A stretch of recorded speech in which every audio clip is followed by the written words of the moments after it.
Bonjour à toutes et à tous. Cette semaine, le cinéma Le Palais, implacablement situé au 2e étage du Palais des Sports, vous propose Ocean's 8 de Gary Ross, parce que Rihanna flamboie même avec des dreads. Keep on. Parvana de Nora Twomey, une superbe cousine du Persepolis de Marjane Satrapi, située en Afghanistan, qui nous incite à nous en sortir par la force de l'imagination. Quand on est un garçon, on peut aller où on veut. Et si je te mettais tout ça en histoire?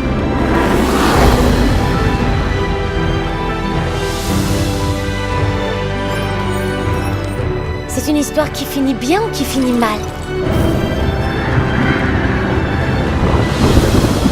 Écoute et tu verras. Budapest de Xavier Jeans, parce que la comédie française est en pleine crise de la quarantaine et apparemment ça lui fait pas du bien.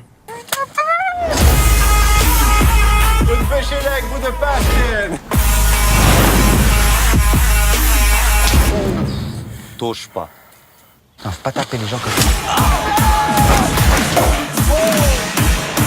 Le Doudou de Julien Hervé et Philippe Mekelen, la palme du cœur du dernier festival de l'Alpe d'Huez, une comédie dont le cœur est au bon endroit. Vous dites naze, Doudou, hein? Tu sais ce que c'est qu'un doudou? C'est une peluche qui sent mauvais. Non, c'est un objet transitionnel qui permet à un enfant en situation de stress affectif de se sentir en sécurité. On est sur Wikipédia. Ma fille ne peut pas s'endormir sans son doudou. Les affamés de Léa Fréval, un film de la France insoumise qui se rend compte au dernier moment qu'elle est macroniste en fait. Ils demandent tout sans rien nous donner en échange. On quémande pour récurer des chiottes, pour faire des fichiers Excel jusqu'à pas d'heure. On mérite mieux, non? Faut qu'on entre en guerre. On va créer une liste des choses qu'on n'acceptera plus. Comme une charte? Exactement. Notre objectif, attaquer le système de l'intérieur. Pour la première fois, j'ai compris quelle force nous pouvions être. Sicario 2, la guerre des cartels de Stefano Sollima. Pour l'instant, le meilleur film d'action de l'ère Trump.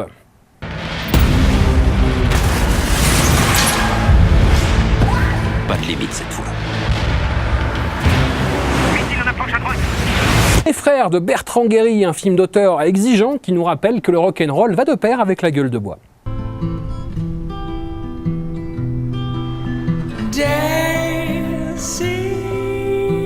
Qu'est-ce que je fais là? T'es encore tombé. Bécassine de Bruno Podalides pour regarder la Bretagne droit dans les yeux et lui dire « je t'aime ». Vous cousez ces initiales RG ici. Et sur les autres serviettes, idem. Oui, madame.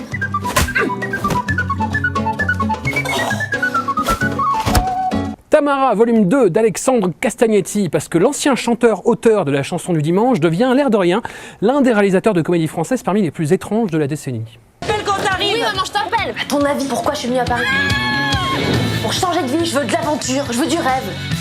La chambre, le bureau, la salle de bain, avec la baignoire sabot comme à l'époque. Mais du coup, on mange dans la baignoire? Ouais, bah ça se fait de plus en plus ça. Les Indestructibles 2 de Brad Bird, un saisissant plaidoyer contre la récupération des super-héros, produit par Disney, ce qui ne manque pas de sel.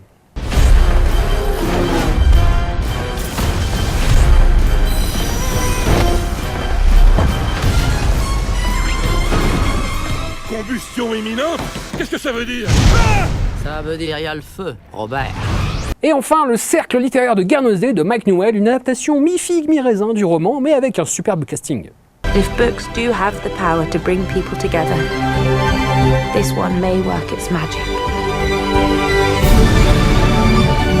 Voilà, il ne me reste plus qu'à vous souhaiter de bonnes séances et à vous rappeler que le cinéma est fermé ce jeudi 19 juillet pour cause de Tour de France. À la semaine prochaine!